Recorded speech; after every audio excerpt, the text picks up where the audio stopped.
皆さん、おはようございます。ゆきです。안녕하세요, 유기입니다. 오늘은 약간 특이한 옷을 입고 등장했습니다. 이 옷은 일본에서 유카타라고 가는데 보통 온천에서 이 옷을 입거나 목욕을 하고 난 뒤에 일본에서는 유카타라는 걸 입습니다. 오늘 유카타를 입은 이유는 오늘의 컨텐츠의 내용이기 때문입니다. 오늘의 컨텐츠는 50년 된 일본 가정집에서 2021년 새해 첫 목욕하기입니다. 일단 우리 집은 지어진 지 50년 정도 됐습니다. 저희 어머니께서 어릴 적에 이 집에 살았었는데 외조부모님과 같이 그 집에서 저는 현재 살고 있습니다. 지어진 지 딱 50년 정도 됐다고 하시더군요. 그래서 21년 첫 목욕을 영상을 찍으면서 촬영할 생각이고 한국 목욕과 일본 목욕 문화의 차이를 알려드리려고 합니다. 그럼 가보도록 하겠습니다. 갑시다.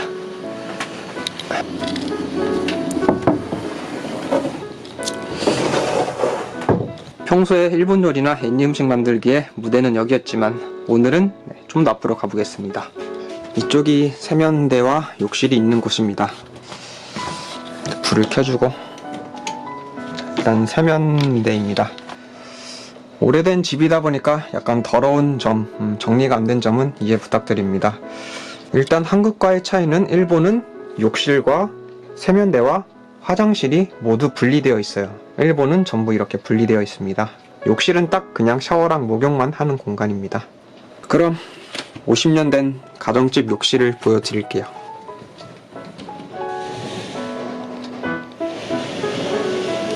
짠!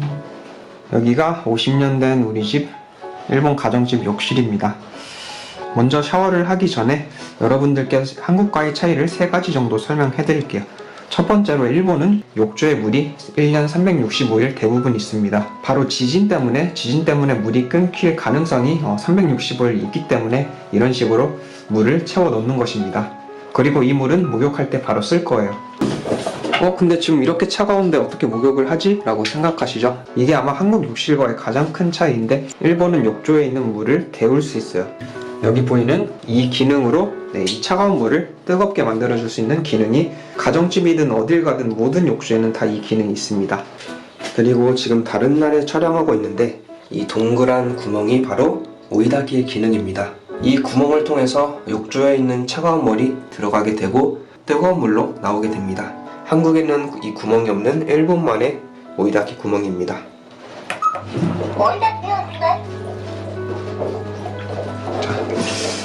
이 욕조도 설치식이에요. 공중에 떠있는 게 보이시나요? 쉽게 다른 욕조로 바꿀 수도 있습니다. 욕조 뚜껑이라는 게 있어요. 욕조 덮개라고 하나? 왜 이 욕조 덮개가 있냐면 이따가 또 설명해 드릴 건데 온도를 유지시켜 주기 위해서 이런 식으로 덮어 놓겠습니다. 그럼 물이 뜨겁게 될 때까지 좀 기다려 보도록 하고 목욕하도록 할게요.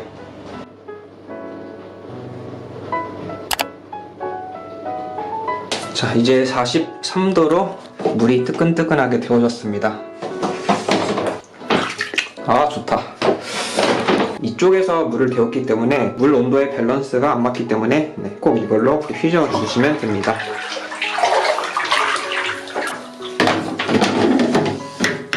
목욕물 완성되었습니다. 이제 씻어보겠습니다. 옛날 욕실이다 보니까 이 바닥이 엄청 차가워요. 이 발판 같은 거 놓아줘야 맨발로는 도저히 못 밟습니다.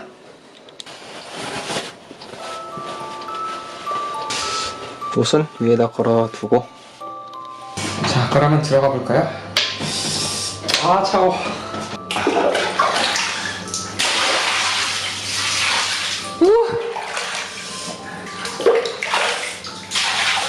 이제 더 따뜻하게 만들어주고 이거는 다이소에서 산 100엔짜리 거품을 내는 용도의 물건인데 이게 또 재밌습니다.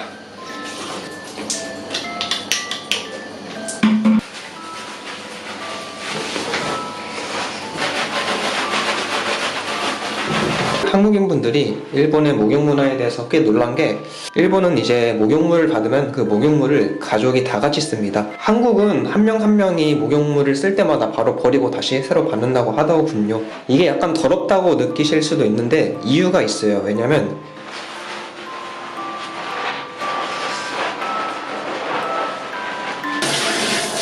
그냥 간단하게 목욕탕 생각하시면 될 것 같아요. 목욕탕도 어찌 보면 다 같이 들어가는 공용물이잖아요.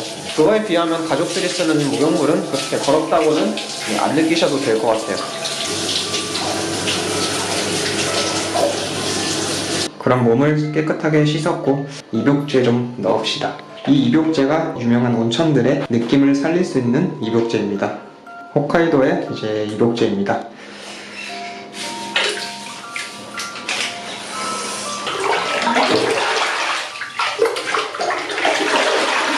들어가기 직전에 일본 욕조 모습. 아 뜨거. 아 잠깐 뜨겁다.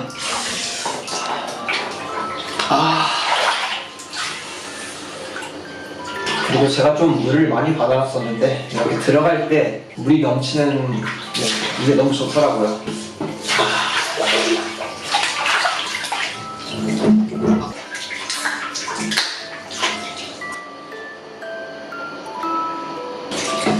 건배.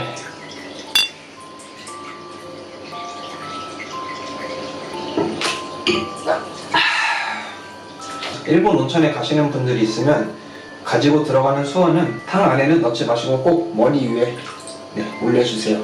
이게 일본의 온천 에티켓입니다. 어린이 목욕 장난감을 하나 가져왔어요. 목욕 문화가 발달되어 있기 때문에 이런 어린이용 장난감도 상당히 많습니다. 이렇게 빨대가 있는데요. 빨대를 뒤에 꽂고 이렇게 거품이 나오는 장난감입니다. 어린이들은 재밌게 놀 수 있겠죠. 여러분, 그리고 제가 최근에 다 큰 어린딸이 아빠랑 목욕한다, 일반적이냐라고 물으시는 분들 계신데 일본에서도 당연히 일반적이지 않습니다. 이거는 제 경험인데 초등학교 때까지는 제가 여동생이랑 남동생이랑 이 욕조에 목욕을 들어갔었어요. 초등학교 아마 저학년인가 유치원인가 정확히는 기억이 안 났는데 한국에서는 뭐 초등학교 저학년이나 유치원인 자매 남매끼리 목욕 안 하나요? 같이? 저는 어머니가 일본인이신데 어릴 때부터 일본 목욕 문화로 자라왔어요. 가정집에서. 그래서 목욕을 할 때는 가족들과 함께 목욕을 하고 목욕물도 공용으로 쓰고 이러는 게 한국도 다 그런 줄 알았어요. 왜냐면 다른 한국 가정집들의 목욕 볼 수도 없으니까. 그래서 이런 가족 목욕 문화가 한국과 일본이 다르다는 것도 처음 알게 됐어요, 최근에. 아무튼 이 물을 데우는 기능의 좋은 점은 솔직히 아까보다 좀 식었어요, 물이. 이럴 때 또 버튼을 눌러주면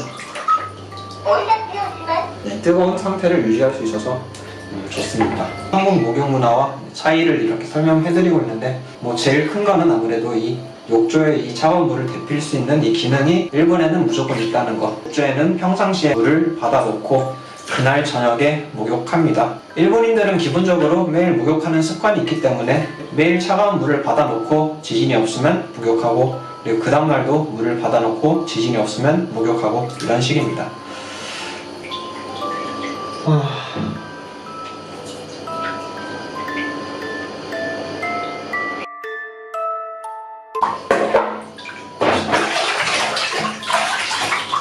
나간 뒤에는 다음 가족이 쓸 수 있도록 열이 식지 않게 또다시 뚜껑을 덮어줘야 됩니다. 옛날에는 이 뜨겁게 데우는 기능이 없어서 이렇게 꼭 덮어줘야 됐지만 요즘은 이 기능이 있기 때문에 굳이 안 덮어줘도 되긴 하는데,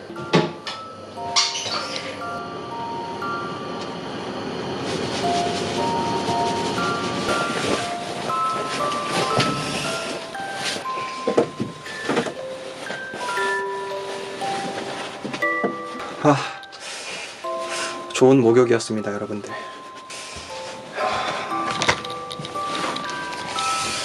온천도 그렇고 목욕하고 난 뒤에는 병에 들어간 커피 우유, 일본에서 목욕하고 난 뒤에는 필수품이죠.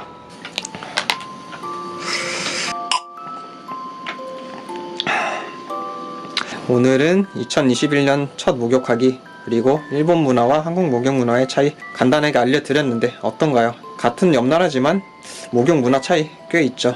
그럼 오늘 유키의 영상은 여기까지입니다. 우리는 다음에 또 보도록 합시다. 이 옷은 아마 마지막으로 입는 옷일 텐데 일본에 오시면 많이들 입어보세요. 다음에 또 봐요. 바이바이. 뾰로롱.